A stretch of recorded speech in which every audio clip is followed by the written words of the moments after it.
আল্লাহ বলছেন, ওরে বান্দা, কেন তুই আমার গোলামি করিস না? তুই কি একবার ভেবে দেখেছিস আমি তোর সবচাইতে শ্রেষ্ঠ করে বানাইছি, কিন্তু তোকে তো আমি দুর্বল করে বানিয়েছি। মানুষ দুর্বল না সবল? জোরে বলুন।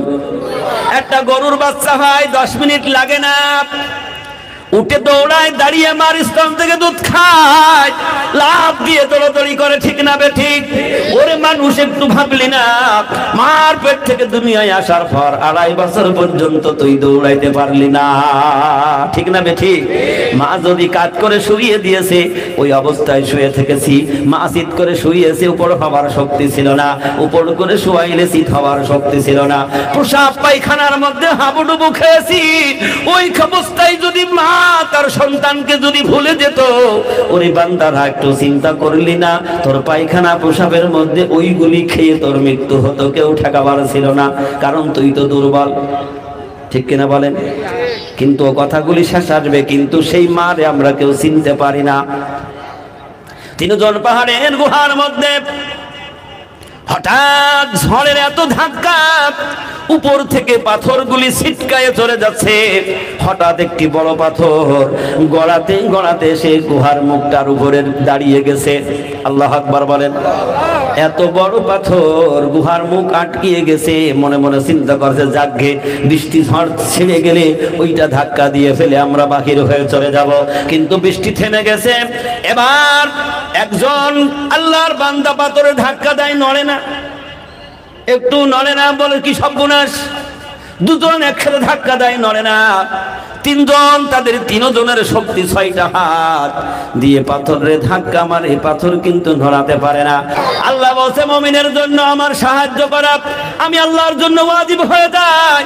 3 জন চিন্তা করলো, এ বেটা, একজন আর একজন দোয়া করি, আর 2 জন আমিন আমিন করি, এক এক করে দোয়া করি আর আমিন আমিন করি। নিশ্চয় অন্তরের মধ্যে বিশ্বাস জেগে গেছে, নিশ্চয় মালিক আল্লাহ তাআলা আমাদেরকে মুক্ত করে দেবে। 2 নম্বরে ব্যক্তি বলছে, আল্লাহ তাআলা, আমার একটা রাখাল ছিল। কি ছিল? রাখাল চেনেন? অথবা কর্মচারী ছিল, দীর্ঘদিন আমার বাড়ি কাজ করেছে, তার শেষ কাজের বেতন না নিয়ে পালিয়ে চলে গেল। বেতনও নিল না, আমার সাথে দেখাও করলো না। আল্লাহ, মা তোমার ভয়তে আমি চিন্তা করলাম, এই টাকা তো আমার ওই কর্মচারীর টাকা, এই টাকা আমি কেমনে খাবো? টাকাটা বা কোথায় দেবো, কি করব, আমি কোথায় রাখি? মনে মনে করে চিন্তা করলাম, টাকা রেখে দেবো, হারিয়েও যেতে পারে। আমি কিছু ছাগল কিনলাম। আল্লাহু আকবার বলেন। আমি ছাগল কিনলাম। ছাগল কিনে কোথায় রাখবো, নিজেই চড়ানো শুরু করলাম। আর ওই ছাগল থেকে আবার ছাগল হয় কি হয় না? একটা ছাগল 6 মাস পরে আবার বাচ্চা হয়, অথবা 1 বছর পরে হয় কিনা বলুন? এরকমের হতে হতে এই রকমের মাঠ বোঝায় ছাগলে পরিণত হয়ে গেছে। ও শুধু ভয় করে, আল্লাহ তুমি কালাম পাকের মধ্যে বলেছো, হকুল্লাহর হকুল ইবাদ, 2টা হক। হক কয়টা? একটা বান্দার হক আর একটা হইল আল্লাহর হক। আল্লাহর হক নষ্ট করবে, সে যদি তওবা করে আল্লাহ মাফ করে দেবে। মালিক আল্লাহ তাআলা বলেন, কোন মানুষ যদি কোন মানুষের কোন বান্দার হক নষ্ট করে, ওই বান্দা মাফ না করা পর্যন্ত তুমি 1000 কোটি বার তওবা করলেও আল্লাহ মাফ করবে না। এই মাঠ ভরা ছাগল নিয়ে বেচারা নিজেই রাখালগিরি করে, আর মনের মধ্যে বলে, আল্লাহ তুমি আমার সেই রাখালটাকে, কর্মচারীকে যদি তুমি ঘুরিয়ে দাও, যেদিন পাবো তার এই সম্পদ তার হাজে বুঝে দেব। রাখাল দীর্ঘদিন পরে তার মায়া লেগে গেছে, আমার মনিবের কাছ থেকে আমি চলে এসেছি পালায়ে, দেখাও করি নাই। তবে দীর্ঘদিন হয়ে গেল, যাক আবার মনিব ভালো আছে কিনা একটু দেখা করে আসি। ও রাখাল দেখা করতে এসে মনিবের তালাশ করে করে দেখছে মনিব বাড়ি না, হায় মাঠে ছাগল চড়াচ্ছে। আল্লাহু আকবার বলেন, জোরে বলেন আল্লাহু আকবার। ও যে তার মালিক মুনিব মাঠে ছাগল চড়ায়, এবার মুনিবের কাছে চলে গেছে। মুনিব রাখালকে দেখে দূর থেকে দৌড়ায় কাছে এসে বুকের মধ্যে জড়িয়ে ধরে পড়ে, ওরে আল্লাহর বান্দা, তুই রাগ করে চলে গিয়েছিস, আমি বড় বিপদের মধ্যে ছিলাম, আজকে তোরে আমি পেয়ে গেছি, মনে হয় আমার বিপদ আজকে উদ্ধার হয়ে যাবে। চিৎকার দিয়ে বলুন সুবহানাল্লাহ। রাখাল মনে করলো, আমি গেলাম কেমনে, আমার মুনিবের বিপদ হলো। এবার ডাক দিয়ে বলেন, ও রাখাল, তুই যে চলে গেলি, তোর যে মাইনার টাকা বেতনের টাকা নিস না, চলে গেছিস, আমি বড় চিন্তা করলাম তুই বান্দা আমিও বান্দা, তোর প্রতি হক রয়েছে, ওই টাকাটা হলো তোর আমার কাছে, এটা তো তোর হক। আমি এই জন্য চিন্তা করি আমি ওই হক টাকাটা তার যদি পৌঁছায় না দিয়ে যদি আমার মৃত্যু হয়, কিয়ামতের দিন আমার মালিক আল্লাহর দরবারে আমার কঠিন বিচার হবে। তুই যদি মাফ না করে দিস তাহলে তো আমি সেদিন জান্নাতে যাইতে পারবো না। রাখালকে পেয়ে গেল, বুকের মধ্যে জড়িয়ে ধরে, কপালে চুমা খাই, ওরে রাখাল তোকে পেয়ে আমার জান ঠান্ডা হয়ে গেছে, আজকে আমি তোর বোঝা তোর ঘাড়ে দিয়ে দেব, আমি আর বোঝা বইতে পারি না। রাখাল মনে করছে কিসের বোঝা আমার দেবে, আমি তো 2 টাকা মাইনাই চাকরি করেছি, কেন এত বড় কথা বলে। ও রাখাল, তোর সম্পদের সেই টাকা নিয়ে আমি এই যে ছাগল কিনেছিলাম, একটার পর 2টা হতে হতে এই যে মাঠে যতগুলি ছাগল দেখছিস রে রাখাল, সবগুলি তোর, তুই নিয়ে যা, আর তুই আল্লাহর রাস্তায় আমারে মাফ করে দিস। চিৎকার দিয়ে বলুন সুবহানাল্লাহ। দ্বিতীয় ব্যক্তি দোয়া করছে, মালিক আমার স্মরণে পড়ে আমি এই কাজটা করেছিলাম, যদি তোমার ভয়তে করে থাকি, কারণ ওই রাখালের ওই ছাগলের মধ্য থেকে একটি ছাগল আমি রাখি নাই, সবগুলি দিয়ে দিয়েছিলাম। আল্লাহ তোমার ভয়তে যদি আমার ওই কাজ হয়ে থাকে, পাহাড়ের গুহার মুখ থেকে আল্লাহ তুমি পাথরটা একটু সরায় দাও। দ্বিতীয় ব্যক্তির দোয়া শেষ হতে না হতে পাহাড়ের গুহার মুখ থেকে পাথরখানা আর এক ভাগ চলে গেল। আল্লাহ রাসূল বলেছেন, কোন স্ত্রী যদি তার স্বামীকে খুশি রাখতে পারে, ওই ব্যক্তির 4র্থ নম্বরের কারণ হলো তার জান্নাতের দরজা খোলা থাকবে। আল্লাহ করে আসতে বলছেন, মনে হয় এই দেশের মানুষের বিয়ে হয়নি। আল্লাহর বান্দার তোল হাত, ডাক দিয়ে বলেন, রব্বুল আলামিন গভীর রাতে আমি ঘরে ফিরলাম, আমার বিবি কোনো খাবার রান্না করতে পারে নাই, আমার একটা ছাগল ছিল, এই ছাগল থেকে তিনি 1 গিলাস মতো দুধ দুই আমার জন্য গরম করে রেখে দিয়েছে। আমার স্বামী কখন ঘরে ফিরবে, আপাতত স্বামীকেও যদি দুধটুকু খাওয়াইতে পারি তাহলে আমার কষ্ট একটু নিবারণ হবে। এবার তিনি ঘরে ফিরেছেন, ঘরে ফিরে দেখছেন ঘরে কোনো খাবার রান্না হয় নাই, নিজেও কোনো খাবার জোগাড় করে নিয়ে যাইতে পারে নাই। গভীর রাতে বিবি বলছে, হাত মুখ ধো, ওই যে 1 গিলাস দুধ দুইয়ে রাখছি ওইটা তুমি খাও, তারপরে ঘুমাইতে যাও। ও মনে মনে চিন্তা করলে, আরে আমি খাবো, আমার বিবিও ক্ষুধার্ত, আমার সন্তানগুলোও ক্ষুধার্ত, কাতর হালে পড়ে রয়েছে। মনে পড়ে গেল আমার জনম দুঃখিনী মা, যার বুকের দুধ খেয়ে আমি মানুষ হয়েছিলাম, যার সাহায্য নিয়ে আমি পৃথিবীর মুখ দেখেছিলাম, সেই মাও তো অনাহারে ঘরে কাতর হয়ে ঘুমিয়ে পড়ে রয়েছে। আমি খাবো না, আমার বিবিকে খাওয়াবো না, আমার সন্তানদেরকে আমি ডেকে তুলে খাওয়াবো। চিন্তা করে করে দেখলো না, আমিও খাবো না, আমার বিবিরও দেব না, সন্তানরাও ঘুমিয়ে পড়েছে, থাক আমার ওই মার আমি দুধটা পান করাবো। একটু চিৎকার দিয়ে বলুন সুবহানাল্লাহ। আল্লাহর নবী বলেন, দুনিয়ার কোন বান্দা যদি তার মা বাবাকে খুশি করতে পারে, মা বাবার চেহারার দিকে যদি হাসি মুখে আনন্দ চিত্তে যদি এক নজর মা বাবার মুখের দিকে তাকায়, আল্লাহ রাসূল বলেন কবুল মকবুল হজের নেকি তার আমল নামায় লেখা হয়ে যায়। সাহাবী প্রশ্ন করেন, ইয়া রাসূলুল্লাহ, ইয়া হাবিবাল্লাহ, আমি যদি দিনের মধ্যে বারবার আমার মা বাবার চেহারার দিকে ওইভাবে যদি আমি তাকাই, ইয়া রাসূলুল্লাহ আমার কি হবে? আল্লাহ নবী বলেন, তুমি যতবার তাকাবা ততবার তোমার আমল নামায় হজের নেকি লেখা হবে। ওরে হাজি, তুমি মনে করছো হজ করলাম আমার হজ হয়ে গেছে, ওই হজ যদি আল্লাহ কবুল না করে তোমার ওই হজের কোনো মূল্য হবে না। কত হাজি হজ করে আবার গল্প করে, আমি হজে গিয়েছি, কি করেছি তা করেছি, যাতে ও চিন্তা করে যে লোকে জানুক যে আমি হজ করেছি। এরা মানুষ আছে না নাই? কথা বলুন, আছে না নাই? দেখবেন আগে নাম লাগে আব্দুর রহিম, এখন হজ করে এসে খাতায় লাগছে হাজি আব্দুর রহিম, লোকে জানুক যে হজ করেছে। কথা বলেন না কেন? লোকে জানুক হজ করেছে। আবার কিছু হাজি আছে দেখবেন কম দামের কিছু রুমাল কিনে নিয়ে এসে খালি বিরাতন করে আর বলে তোর জন্য কিছু কিনতে পারি নাই, হজে গেলাম রুমাল ডানে। কথা বলুন না কেন? এরম হাজি আছে না নাই? হাজ করেছেন যারা, রাগ করবেন না। এরকমের দুনিয়ায় ঘটে কি ঘটে না। বিপদে পড়লে মানুষ আল্লাহর ডাকে, বিপদ উদ্ধার হয়ে গেলে কিন্তু ভুলে যায়। মানুষ আছে না নাই? নামাজ পড়ে না, রোজা করে না, আল্লাহর ভয় তার অন্তরের নাই। খড় ঘরে বাস করে, ঝড় উঠেছে, ও লা ইলাহা ইল্লাল্লাহ পড়িয়ে যাচ্ছে, আছে না নাই?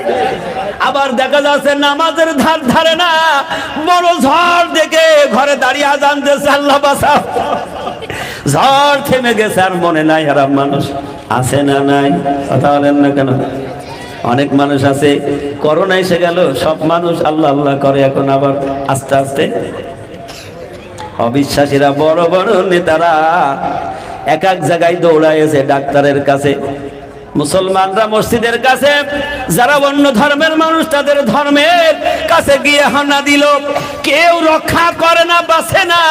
খোলা ময়দানে দাঁড়িয়ে আকাশের দিকে দুটো হাত উঁচু করে বলছে, হে আকাশের মালিক, আল্লাহু আকবার বলেন, হে আকাশের মালিক, আর রক্ষা করার কেউ নাই, তুমি ছাড়া আর কেউ নাই।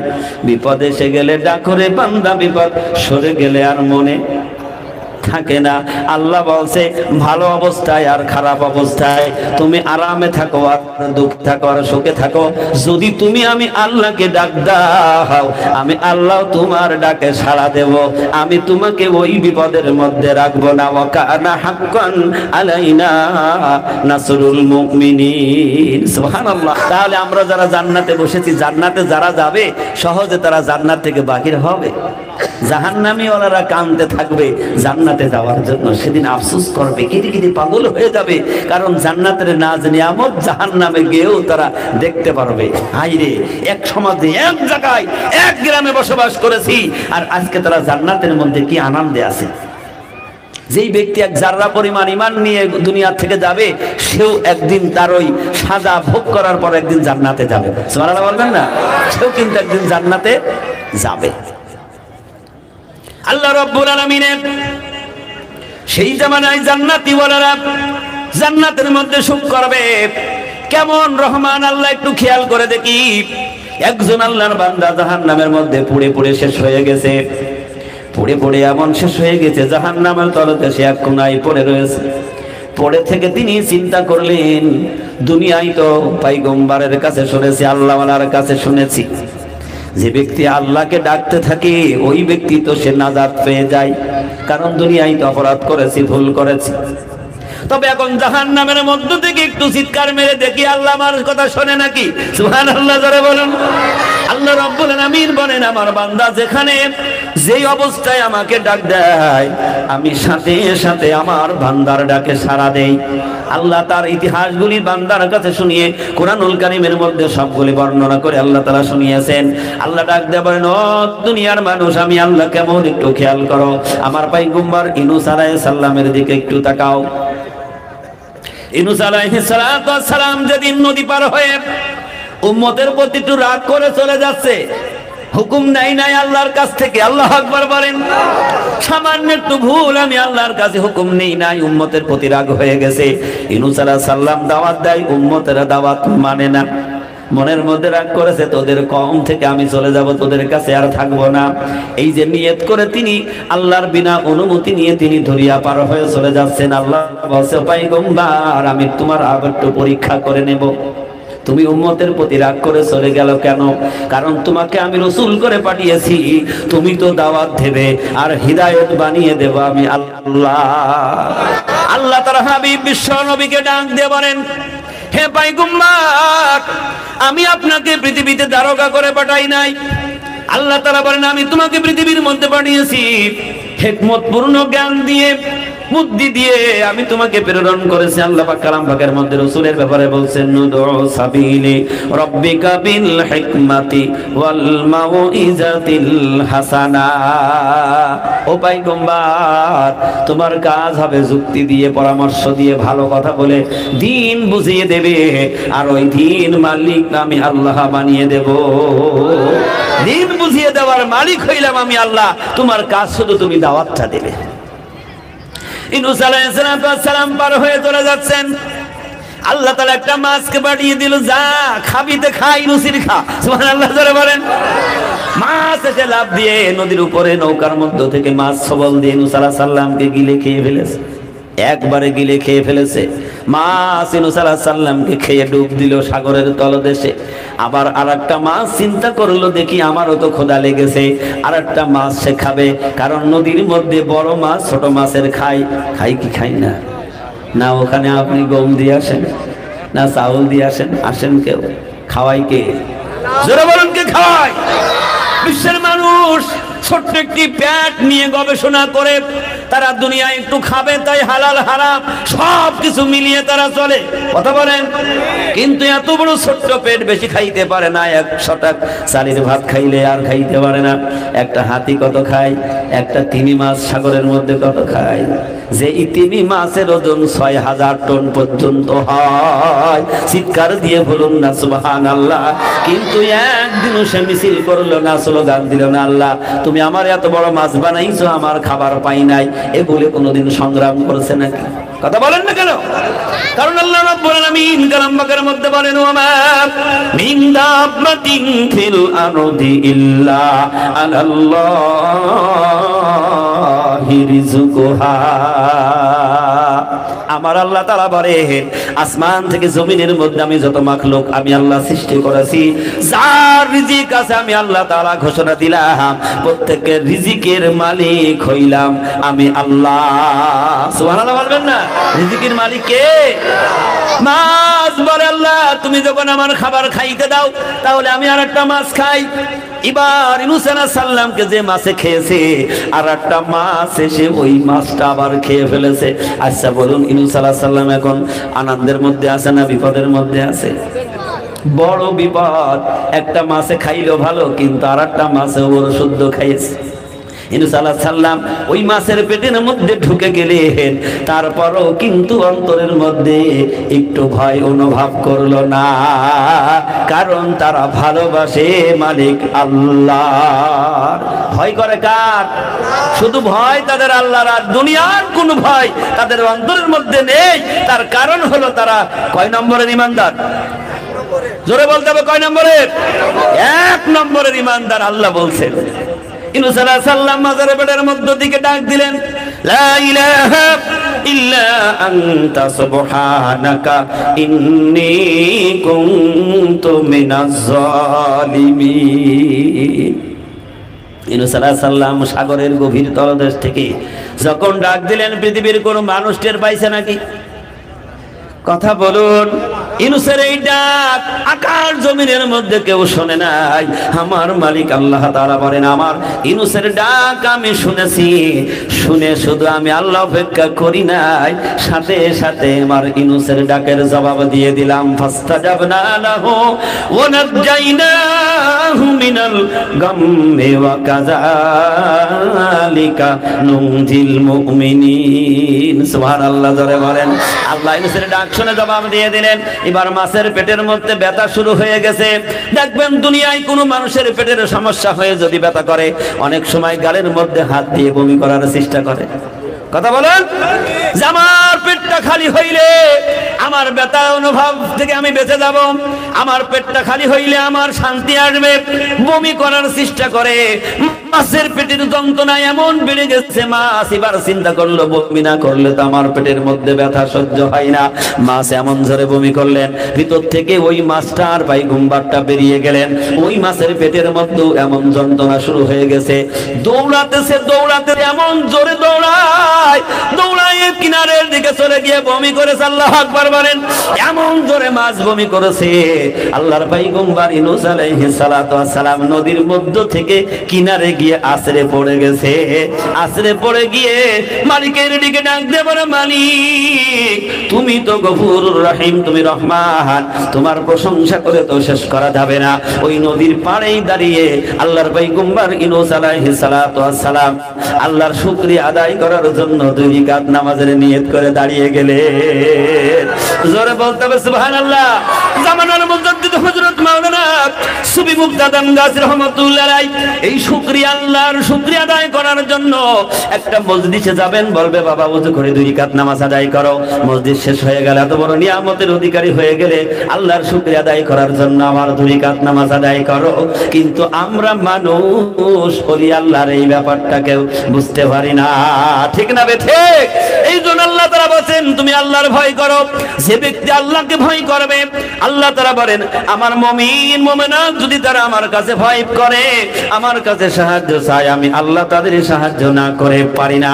আল্লাহ কালাম পাকের মধ্যে তার দলিল দিয়েছেন ওয়াকানা হাক্কান আলাইনা নাসরুল মুমিনিন। জোরে বলি সুবহানাল্লাহ।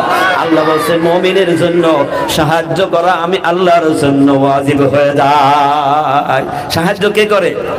আল্লাহ বলেন মুমিনের জন্য সাহায্য করা আমি আল্লাহর জন্য ওয়াজিব হয়ে যায়। বনি ইসরাইলের জামানায়, আপনাদের কষ্ট হচ্ছে না তো? বনি ইসরাইলের জামানায় তিনজন পথিক সফরে বাগির হয়েছেন, একসাথে রওনা করেছেন, মরুভূমির মধ্য দিয়ে যাইতে যাইতে হঠাৎ কাল বৈশাখী ঝড় উঠে গেছে। আপনাদের দেশে কি ঝড় হয় না নাকি? কাল বৈশাখ মাসে ঝড়ে মানুষ দূর দূর করে কাঁপে, মেঘ হইলে ঘরে যাওয়ার জন্য পাগল হয়। কিন্তু আস্তে আস্তে ওই কাল বৈশাখ গুলি এখন কোথায় ঘুমিয়ে যাচ্ছে। অনাবৃষ্টি আর অতিবৃষ্টি, অসময় বৃষ্টি, ঝড় ঝান্ডাও বন্যা অসময় হয়। এগুলি তো আল্লাহর কিছু করার নাই, এগুলি হলো বান্দার 2 হাতের কামাই, ঠিক না ঠিক?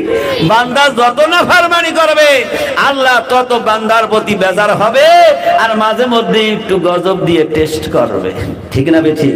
কিন্তু এই জামানার মানুষ ধ্বংসপ্রাপ্ত হয় না, তার কারণ আল্লাহ রাসূল দোয়া করেছেন, সুবহানাল্লাহ বলবেন না? আর আগের যত পয়গম্বর ছিল, পয়গম্বরের উম্মতেরা তারা নাফরমানি করেছে, আর আল্লাহর কাছে তারা গজব চেয়েছে, আর কওমকে ধ্বংস করে শেষ করে দিয়েছে, ঠিক না ঠিক? আর এই জাতি যতই নাফরমানি করুক আল্লাহ শেষ করবে না, কারণ তার বন্ধু হাবিব দোয়া করেছে। শুধু তাই নয়, সেই হাবিবের মনোনীত উম্মত যারা, নাইবে নবী যারা, নাইবে রাসূল যারা, ওয়ারাসাতুল আম্বিয়া যারা, আল্লাহর বন্ধু কামেল ওলি আল্লাহরা, তারা সর্বক্ষণ আল্লাহর কাছে দোয়া করছে। আল্লাহ বলছে আমি সব ফেরত দিতে পারি, কিন্তু আমার ওই ফকিরের দোয়া আমি ফেরত দিতে। সুবহানাল্লাহ বলবেন না? ফকির কারা? ওই ফকির তো দুনিয়ার ফকির নয়, ওই ফকির হলো আল্লাহর ফকির। সুবহানাল্লাহ জোরে বলো।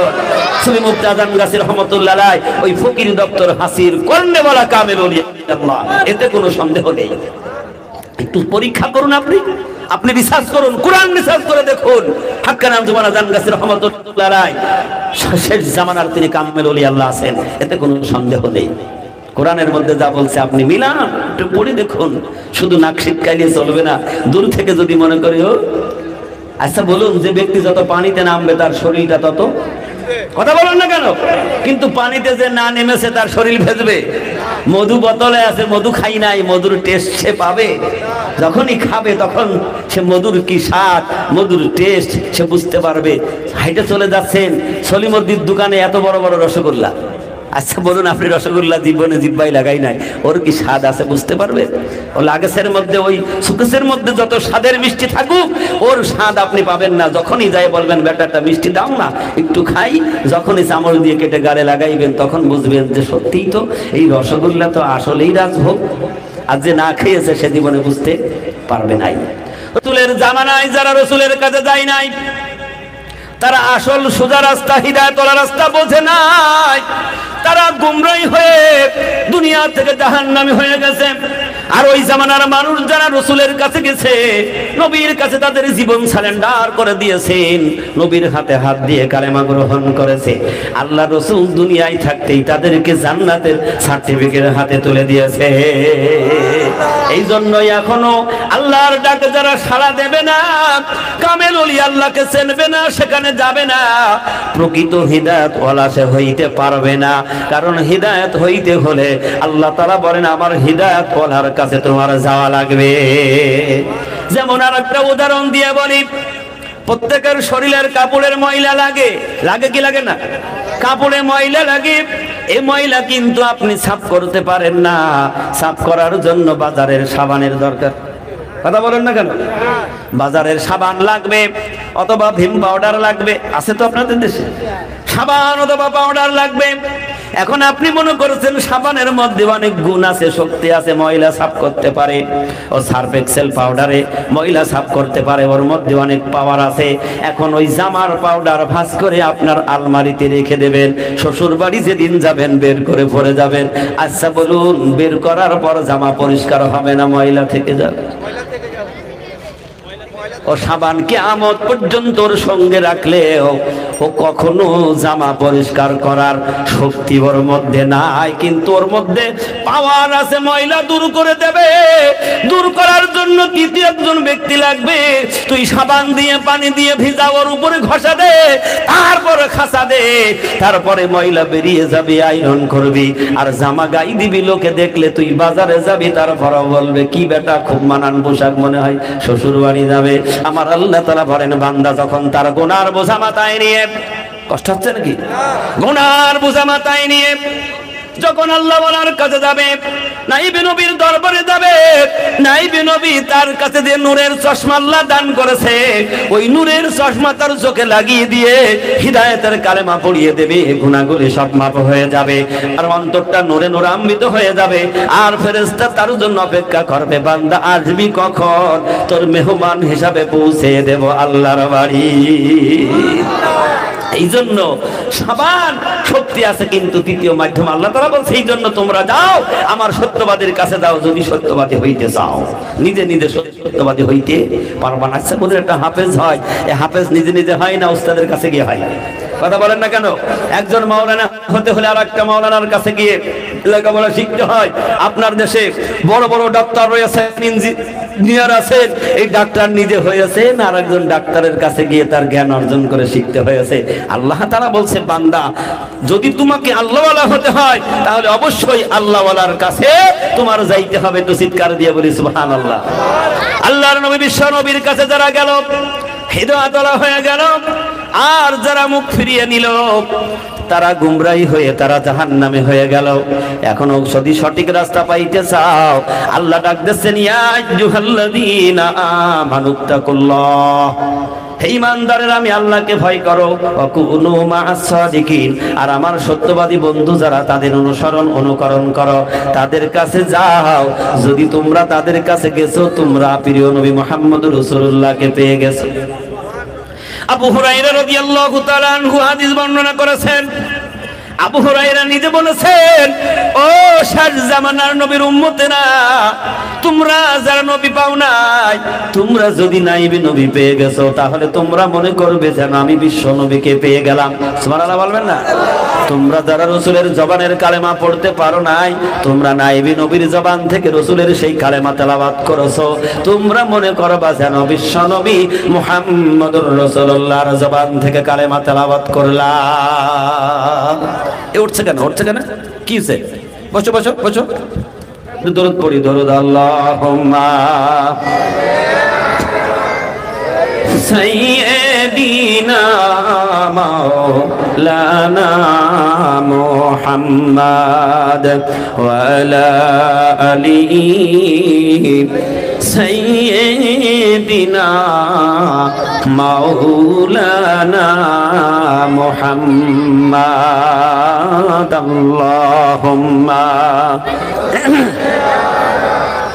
সাইয়্যিদিনা মাওলানা মুহাম্মাদ ওয়া আলা আলিহি সাইয়্যিদিনা মাওলানা মুহাম্মাদ। বিশ্ব নবীর আগমনে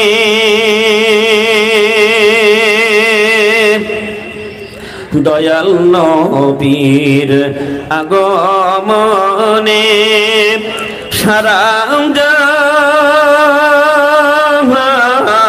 জাহান উজালা, সেই নবীর নামে দরুদ পড়ে ভাইজান, সেই নবীর নামে দরুদ পড়ে ভাইজান, মিটাও সকল বেদনা। আল্লাহুম্মা জোরে সাইয়্যিদিনা মাওলানা মুহাম্মদ ওয়া আলা আলি সাইয়্যিদিনা মাওলানা মুহাম্মদ। মনে আছে তো? আল্লাহ তাআলা বলেন, ইমানদারেরা শুধু ঈমান এনে বসে থাকলে হবে না, ভয় করতে হবে কার? জোরে বলুন কার? বনি ইসরাইলের জামানার তিনজন মানুষ একসাথে রওনা করেছে। কাল বৈশাখী ঝড় শুরু হয়ে গেছে, মরুভূমির মধ্যে কোথায় যাবে, কোথায় পালাবে? চিন্তা করলো পাহাড়ের দিকে দৌড়াও, পাহাড়ের মধ্যে অনেক গর্ত আছে, গুহা আছে, ওর মধ্যে গিয়ে একটু আশ্রয় নেব, কারণ ঝড়ের কবল থেকে বাঁচতে হবে, একটু আশ্রয় জায়গায় যাইতে হবে। তিনজন একসাথে দৌড়ায় গিয়ে পাহাড়ের গুহার মধ্যে গিয়ে কোন রকম তিনজন বসেছে, কারণ এত বৃষ্টি আর এত ঝড়, বাইরে দাঁড়িয়ে থাকা অসম্ভব। আচ্ছা বলুন, ঝড় আর বৃষ্টির সময় বাইরে দাঁড়ানো যায়? অনেক ভয় আছে না নাই? বড় বড় অনেক সময় শিলা পাথর পড়ে, পড়ে কি পড়ে না? আবার মেঘের গর্জন শুনলে যান ছাতকায়ে ওঠে, কি ওঠেন কিনা বলেন? তোমার যত অহংকার হোক, যত বড়াই হোক না কেন, সবচেয়ে তুমি তো দুর্বল। আল্লাহ বলছেন, ওরে বান্দা, কেন তুই আমার গোলামি করিস না? তুই কি একটিবার ভেবে দেখেছিস আমি তোর সবচাইতে শ্রেষ্ঠ করে বানাইছি, কিন্তু তোকে তো আমি দুর্বল করে বানিয়েছি। মানুষ দুর্বল না সবল? জোরে বলুন। একটা গরুর বাচ্চা হয়, 10 মিনিট লাগে না, উঠে দৌড়ায়, দাঁড়িয়ে মার স্তন থেকে দুধ খায়, লাফ দিয়ে দৌড়াদৌড়ি করে, ঠিক না বে ঠিক? ওরে মানুষ, একটু ভাবলি না মার পেট থেকে দুনিয়ায় আসার পর 2.5 বছর পর্যন্ত তুই দৌড়াইতে পারলি না, ঠিক না বে ঠিক? মা যদি কাজ করে শুইয়ে দিয়েছে, ওই অবস্থায় শুয়ে থেকেছি। মা শীত করে শুইয়েছে, উপর হবার শক্তি ছিল না, উপর করে শুয়াইলে শীত হবার শক্তি ছিল না। প্রসাব পায়খানার মধ্যে হাবুডুবু খেয়েছি, ওই অবস্থায় যদি মা তার সন্তানকে যদি ভুলে যেত, ওরে বান্দারা একটু চিন্তা করলি না, তোর পায়খানা প্রসাবের মধ্যে ওইগুলি খেয়ে তোর মৃত্যু হতো, কেউ ঠেকাবার ছিল না, কারণ তুই তো দুর্বল, ঠিক কিনা বলেন? কিন্তু ও কথাগুলি শেষ আসবে, কিন্তু সেই মারে আমরা কেউ চিনতে পারি না। তিনজন পাহাড়ের গুহার মধ্যে, হঠাৎ ঝড়ের এত ধাক্কা, উপর থেকে পাথরগুলি ছিটকায়ে চলে যাচ্ছে। হঠাৎ একটি বড় পাথর গড়াতে গড়াতে সে গুহার মুখটার উপরে দাঁড়িয়ে গেছে। আল্লাহু আকবার বলেন। এত বড় পাথর গুহার মুখ আটকিয়ে গেছে। মনে মনে চিন্তা করছে, যাকগে বৃষ্টি ঝড় ছেড়ে গেলে ওইটা ধাক্কা দিয়ে ফেলে আমরা বাহির হয়ে চলে যাব। কিন্তু বৃষ্টি থেমে গেছে।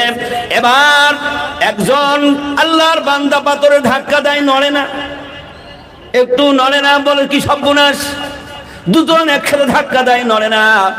তিনজন, তাদের তিনজনের শক্তি 6টা হাত দিয়ে পাথরে ধাক্কা মারে, পাথর কিন্তু নড়াতে পারে না।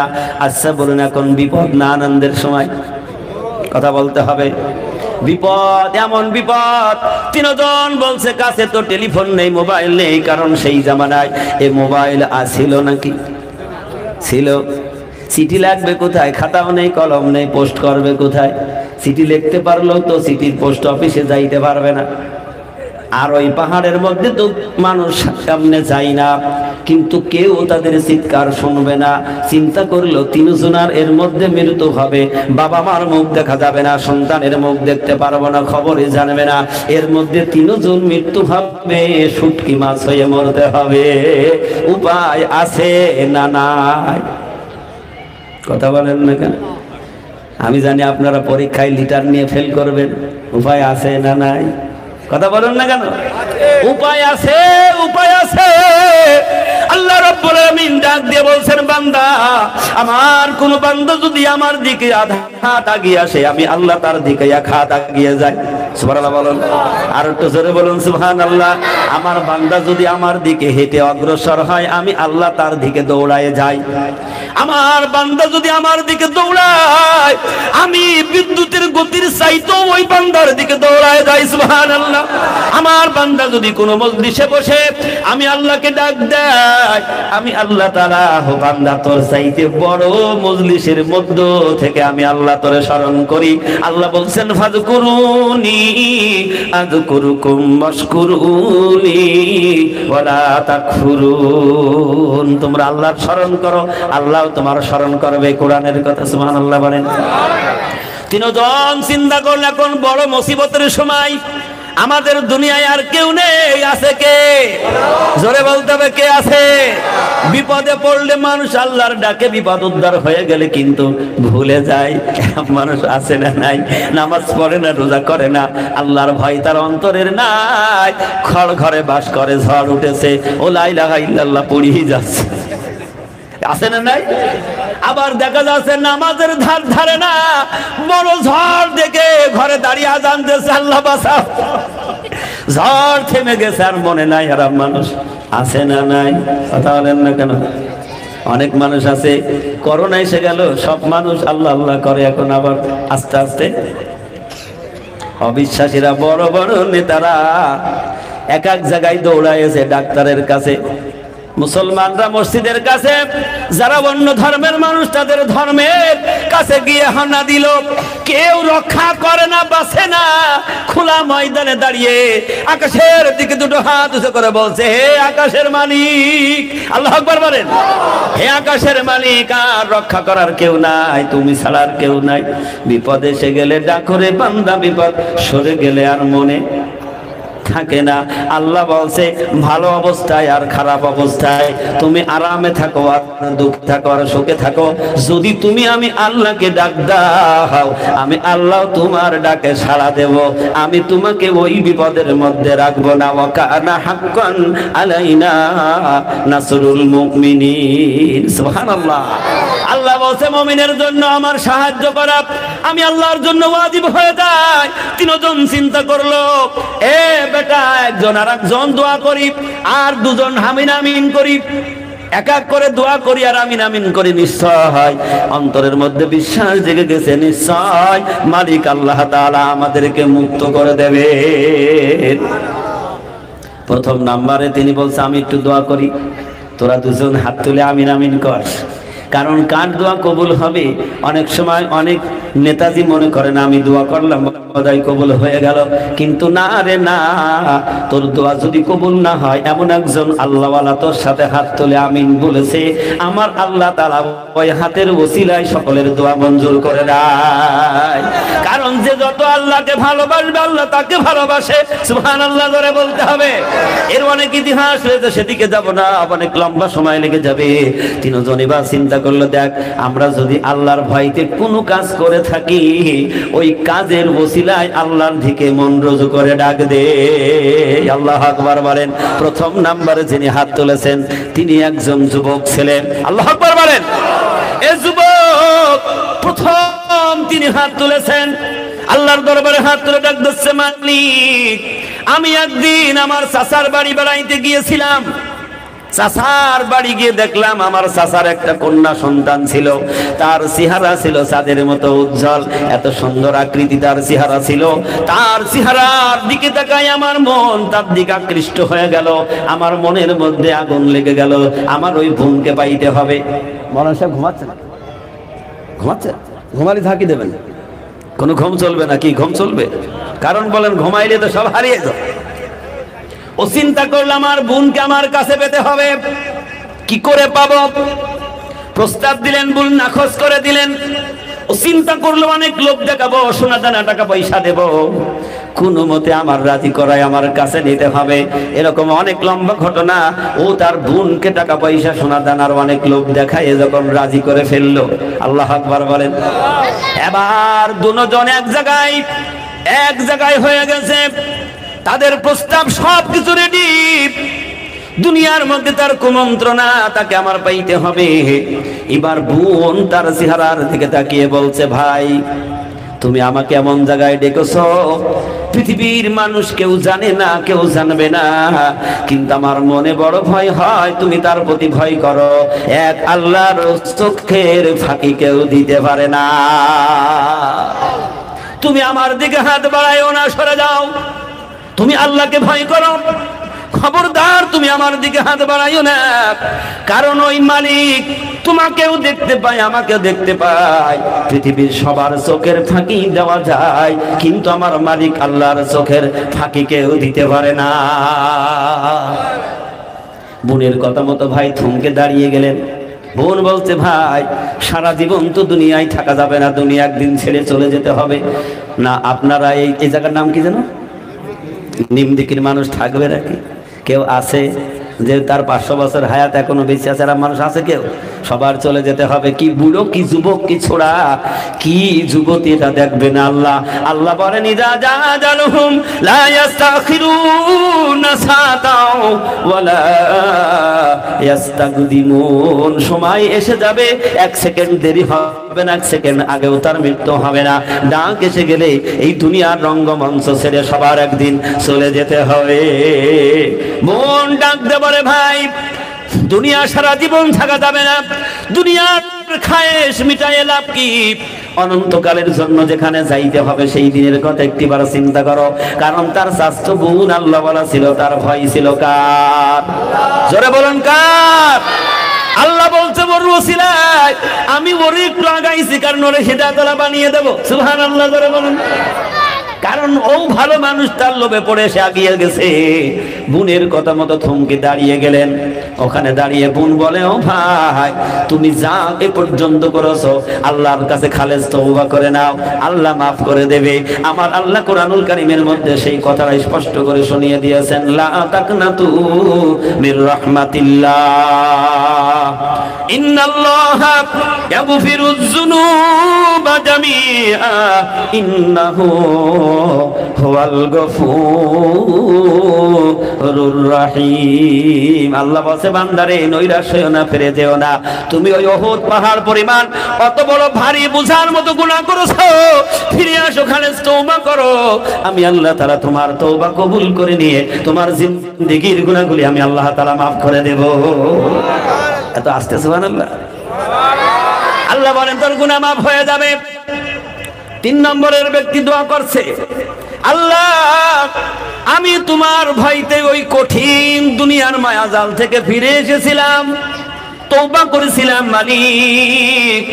আমি যদি তোমার ভয়তে কাজটা করে থাকি আর তুমি যদি আমার তওবা কবুল করে থাকো মাওলা, তাহলে এখন বড় মুসিবত বিপদে পড়ে গেছি। আল্লাহ পাহাড়ের গুহার মুখ থেকে তুমি পাথরটা একটু সরায় দাও।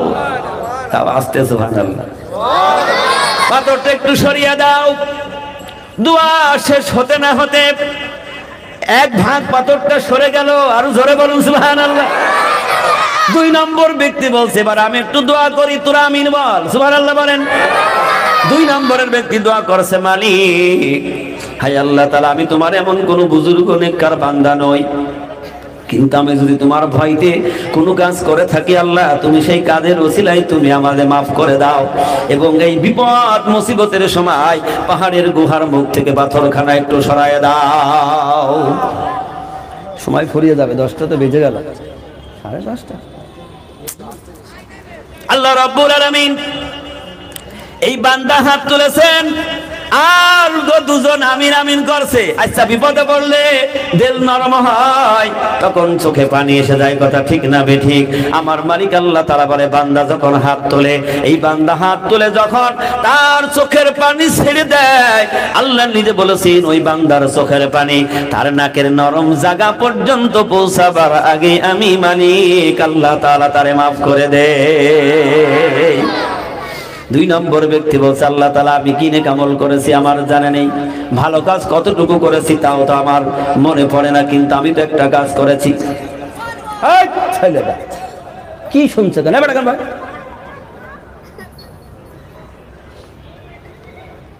কষ্ট হচ্ছে আপনাদের? আরে বাবা, গাড়ির মধ্যে যদি ওই তেলের মধ্যে যদি পানি দেওয়া যায় গাড়ি চলে? কথা বলেন চলে? তা আমি এত বলছি, তারপরে পোলা পানের পেছন দিয়ে কাটি দিয়ে খোঁচাচ্ছে, চলবে? হয়? শয়তান দড়ি বেড়াচ্ছে, এগুলো একটু বসান না আপনাদের কাছে কাছে। কোরআন শুনতে এসেছেন, মহাগ্রন্থ আল কোরআন, মন এদিক ওদিক দিলে কিছু ঘরে যাবে না। 2 নম্বরে ব্যক্তি বলছে, আল্লাহ তাআলা আমার একটা রাখাল ছিল। কি ছিল? রাখাল চেনেন?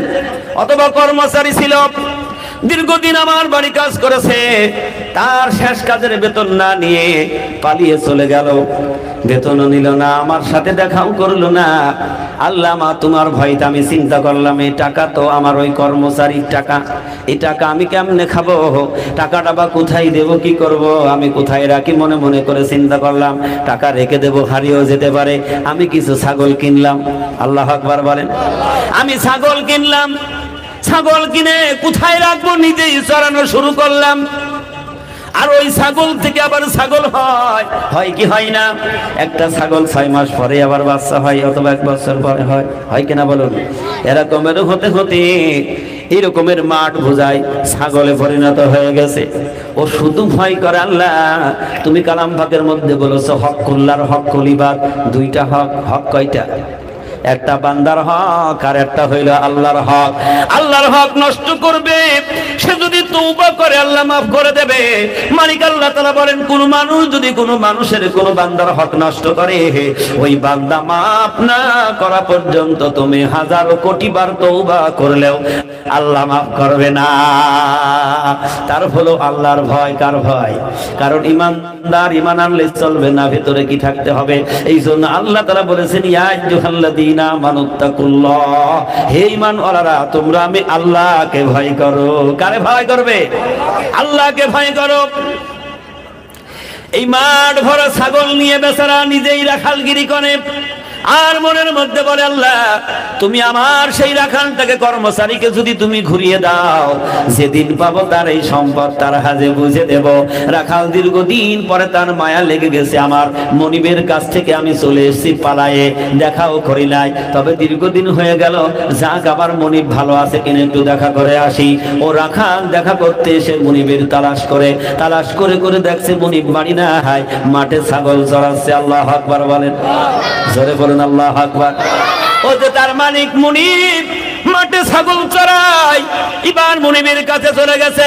মুনিব রাখালকে দেখে দূর থেকে দৌড়ায় কাছে এসে বুকের মধ্যে জড়িয়ে ধরে পড়ে, ওরে আল্লাহর বান্দা, তুই রাগ করে চলে গিয়েছিস, আমি বড় বিপদের মধ্যে ছিলাম, আজকে তোরে আমি পেয়ে গেছি, মনে হয় আমার বিপদ আজকে উদ্ধার হয়ে যাবে। চিৎকার দিয়ে বলুন সুবহানাল্লাহ। রাখাল মনে করলো, আমি গেলাম কেমনে, আমার মুনিবের বিপদ হলো।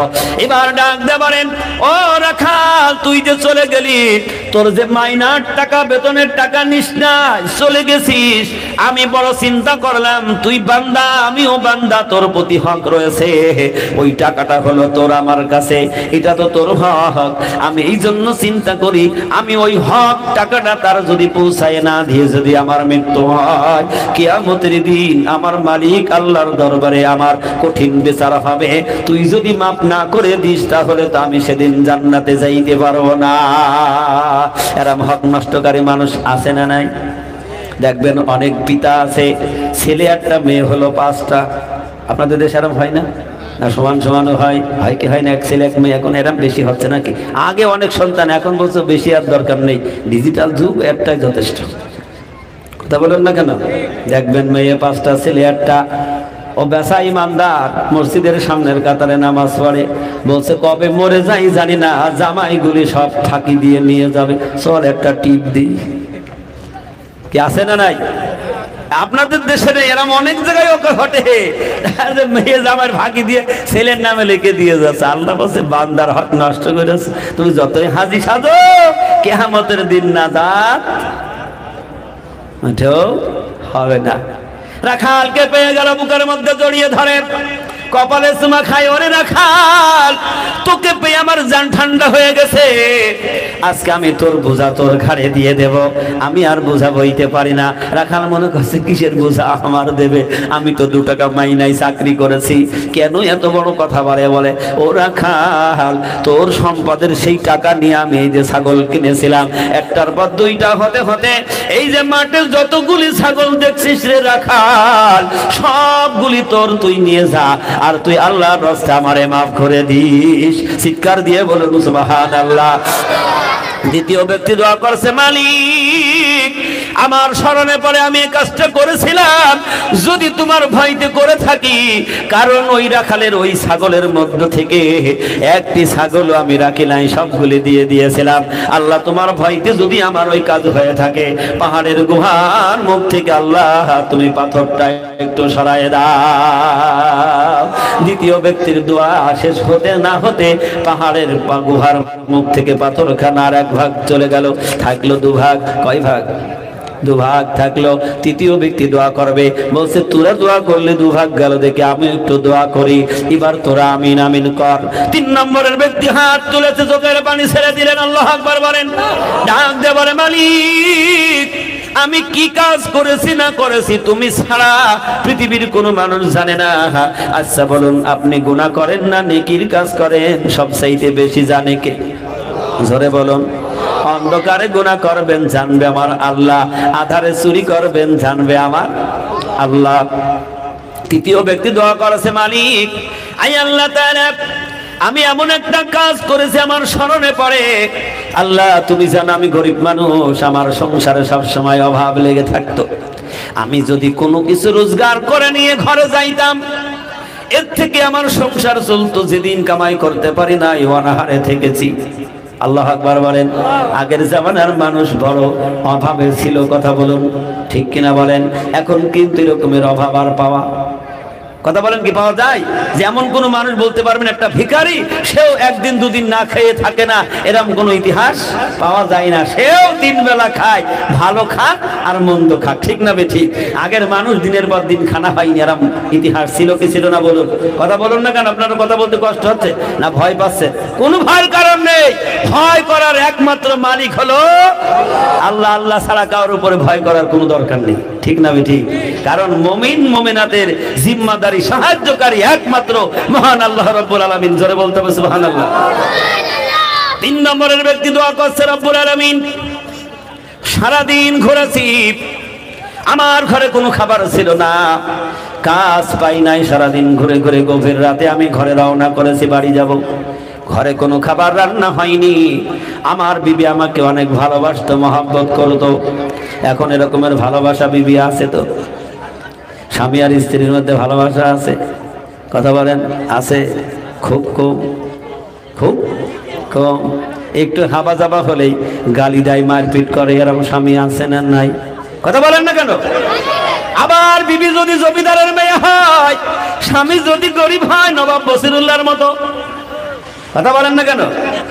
ও বলছে আল্লাহ আমার স্বামী খাওয়াইতো না, তারপরও স্বামীর প্রতি তার শ্রদ্ধা ভালোবাসা ছিল। আল্লাহ রাসূল বলেছেন, কোন স্ত্রী যদি তার স্বামীকে খুশি রাখতে পারে, ওই ব্যক্তির 4র্থ নম্বরের কারণ হলো তার জান্নাতের দরজা খোলা থাকবে।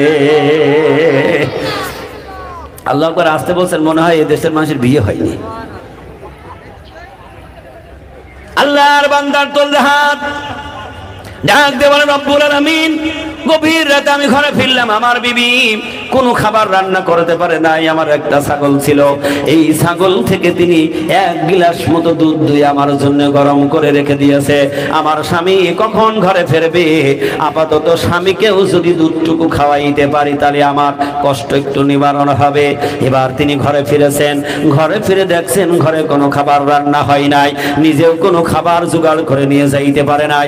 গভীর রাতে বিবি বলছে, হাত মুখ ধোও, ওই যে 1 গিলাস দুধ দুইয়ে রাখছি, ওইটা তুমি খাও, তারপরে ঘুমাইতে যাও। ও মনে মনে চিন্তা করলে, আরে আমি খাবো, আমার বিবিও ক্ষুধার্ত, আমার সন্তানগুলোও ক্ষুধার্ত, কাতর হাতে পড়ে রয়েছে। মনে পড়ে গেল আমার জনম দুঃখিনী মা, যার বুকের দুধ খেয়ে আমি মানুষ হয়েছিলাম, যার সাহায্য নিয়ে আমি পৃথিবীর মুখ দেখেছিলাম, সেই মাও তো অনাহারে ঘরে কাতর হয়ে ঘুমিয়ে পড়ে রয়েছে। আমি খাবো না, আমার বিবিকে খাওয়াবো না, আমার সন্তানদেরকে আমি ডেকে তুলে খাওয়াবো। চিন্তা করে করে দেখলো না, আমিও খাবো না, আমার বিবিরও দেবো না, সন্তানরাও ঘুমিয়ে পড়েছে, থাক আমার ওই মার আমি দুধটা পান করাবো। একটু চিৎকার দিয়ে বলুন সুবহানাল্লাহ। আল্লাহর নবী বলেন, দুনিয়ার কোন বান্দা যদি তার মা বাবাকে খুশি করতে পারে, মা বাবার চেহারার দিকে যদি হাসি মুখে আনন্দ চিত্তে যদি এক নজর মা বাবার মুখের দিকে তাকায়, আল্লাহ রাসূল বলেন কবুল মকবুল হজের নেকি তার আমল নামায় লেখা হয়ে যায়। সাহাবী প্রশ্ন করেন, ইয়া রাসূলুল্লাহ, ইয়া হাবিবাল্লাহ, আমি যদি দিনের মধ্যে বারবার আমার মা বাবার চেহারার দিকে ওইভাবে যদি আমি তাকাই, ইয়া রাসূলুল্লাহ আমার কি হবে? আল্লাহ নবী বলেন, তুমি যতবার তাকাবা ততবার তোমার আমল নামায় হজের নেকি লেখা হবে। ওরে হাজি, তুমি মনে করছো হজ করলাম আমার হজ হয়ে গেছে, ওই হজ যদি আল্লাহ কবুল না করে তোমার ওই হজের কোনো মূল্য হবে না। কত হাজি হজ করে আবার গল্প করে, আমি হজে গিয়েছি, কি করেছি তা করেছি, যাতে ও চিন্তা করে যে লোকে জানুক যে আমি হজ করেছি। এরকম মানুষ আছে না নাই? কথা বলুন, আছে না নাই? দেখবেন আগে নাম লাগে আব্দুর রহিম, এখন হজ করে এসে খাতায় লাগছে হাজি আব্দুর রহিম, লোকে জানুক যে হজ করেছে। কথা বলেন না কেন? লোকে জানুক হজ করেছে। আবার কিছু হাজি আছে দেখবেন কম দামের কিছু রুমাল কিনে নিয়ে এসে খালি বিরাত করে আর বলে তোর জন্য কিছু কিনতে পারি নাই, হজে গেলাম রুমাল ডানে। কথা বলুন না কেন? এরম হাজি আছে না নাই? হাজ করেছেন যারা, রাগ করবেন না। এরকমের দুনিয়ায় ঘটে কি ঘটে না? আল্লাহ বলছে তোমার মা বাবার গোলামি করবা, খেদমত করবা, আল্লাহ তাআলা ওই নেকির মধ্যে কোনো অহংকার ফকর থাকবে না। চিৎকার দিয়ে বলুন সুবহানাল্লাহ। ওই 3 নম্বরের ব্যক্তি হাত তোলে আর মনে মনে বলে, আল্লাহ জীবনে এই কাজটা আমি করেছিলাম, আমি ওই দুধ নিজে খাই নাই, আমার বিবিকেও খাওয়াই নাই, আমার সন্তানদেরকেও ডেকে খাওয়াই নাই, এই গভীর রাতে দুধটুকু আমার মাকে খাওয়াইয়ে মাকে ঘুম পাড়াইয়ে, আয় আল্লাহ আমি নিজে ঘুমাইতে গিয়েছিলাম, রাত্র আমরা পুরা পরিবার অনাহারে ছিলাম, আল্লাহ আমার মাকে দুধ খাওয়াইয়ে যদি তুমি আল্লাহ খুশি হও, আর ওই কাজটা যদি আমি তোমার ভয়তে করে থাকি, এই মুসিবত সময় পাহাড়ের গুহার মুখ থেকে আল্লাহ তুমি পাথরখানা একটু সরায় দাও। দুয়ার মধ্যখানে শেষ হয়নি, পাথরটা ছিটকে ওখান থেকে চলে গেছে। সরে বলুন সুবহানাল্লাহ। এই জন্য আমার মালিক আল্লাহ রাব্বুল আলামিন কালাম পাকের মধ্যে বলছেন, ওয়াকাদা রাব্বুকা আল্লা তা'বুদু ইল্লা ইয়াহু ওয়া বিল ওয়ালিদাইনি ইহসানা। আল্লাহ ডাক দেওয়া, নরে বান্দা আমার গোলামি করো, আমার হুকুম মানো, আমার দাসত্ব করো, আমার ইবাদত বন্দেগী করো, এবং তোমার পিতামাতার গোলামি করো, তার হুকুম মানো, তার দাসত্ব করো। সুবহানাল্লাহ জোরে বলেন। এই জন্য আমার আব্বারা ভাইরা, মা বাবার সঙ্গে কেউ যেন বেয়াদবি না হয়, মা বাবাকে সম্মান করো, ইজ্জত করো, তাদের সাথে ভালো আচরণ করো, তাদের সাথে ভালো ব্যবহার করো। তুমি যা খাবে তোমার মাকে তাই খাওয়াইবে। কখনো যেন তোমার মা বাবাকে বাড়ির কুটনি বুড়ি মনে করো না, বাড়ির একটা অপদার্থ মনে করো না। কারণ মা বাবা যদি হাত তুলে দোয়া করে, আল্লাহ রাসূল বলেছেন সারা পৃথিবীর আলেম ওলামা হাত তুলবে, বুজুর্গ মানুষ হাত তুলবে, সেটা কবুল হতে পারে নাও পারে। আর মা আর বাবা যদি একটিবার মালিকের কাছে হাত তুলে ডাক দেয়, আল্লাহ বলে ওই মা বাবার হাত কখনো ফেরত যায় না। আল্লাহ রাসূল যখন ওইগুলি বর্ণনা করলেন মা বাবার হুকুমের কথা, বড় বড় সাহাবায়ে কেরাম রাসূলের সামনে বসে কেঁদে কেঁদে পাগল হয়ে যাচ্ছে। ডাক দিয়ে বলেন, ইয়া রাসূলুল্লাহ, হাবিবাল্লাহ, মা বাবার সঙ্গে না জানি কত বেয়াদবি করে ফেলেছি, অন্যায় করে ফেলেছি, এখন তো পাই নেই, মা বাবা মরে গেছে। আল্লাহ রাসূল তাদেরকে ডাক দিয়ে বলেন, ও আমার সাহাবারা, তোমরা কি সামনে হায়াত পাবে না একটা দিন, অথবা 2 দিন কি 1 সপ্তাহ হায়াত পাবে না? যদি তোমরা হায়াত পাও, জুম্মার দিন সকালবেলা ফজরের নামাজ পড়ে মা বাবার কবরের পাশে চলে যাবে। আল্লাহু আকবার বলেন। মা বাবার কবরের পাশে গিয়ে দাঁড়াবে, ওখানে গিয়ে সূরাতুল ফাতিহা পাঠ করবে, সূরা ইখলাস সূরা ফালাক নাস পড়বে, আল্লাহর হাবিবের প্রতি দরুদ সালাম পাঠ করে মা বাবার জন্য দুটো হাত তুলে দোয়া করবে, নিজের জন্য কিছু চাইবেন। আল্লাহু আকবার বলেন। মা বাবার জন্য হাত তুলে বেশি বেশি করে বারবার তেলাওয়াত করবে, রব্বির হামহুমা কামা রব্বায়ানি সগীরা। ও বান্দারা, তোমরা বেশি বেশি করে মা বাবার জন্য দোয়া করবা, এই দোয়ার দ্বারাই মা বাবার ঋণ আল্লাহ তাআলা মাফ করে দেবে। এই জন্য জামানার মুজাদ্দিদ হযরত মাওলানা সুফি মুক্তাদান গাছী রাহমাতুল্লাহ আলাইহি এই যে বরসিকুলের মজলিস কায়েম করেছেন, নামাজের পরে 3 মিনিটের ওজিফা কায়েম করেছেন। এই ওজিফা পড়ো, হাত তোলো, তামাম মাখলুকাতের জন্য দোয়া করো, তোমার মা বাবা পূর্বপুরুষের জন্য দোয়া করো, মা বাবার কাছে পূর্বপুরুষের জন্য দোয়া করবা, তামাম মাখলুকাতের জন্য দোয়া করবা। তারা যদি একটিবার তোমার কাছে যদি দোয়া ফেরত দেয়, তোমার কিসমত খুলে যাবে, কপালের তকদির পরিবর্তন হয়ে যাবে, আর তাদের দোয়ার ওসিলায় বরকতে তুমি একদিন হিদায়াতওয়ালা হয়ে যাবা।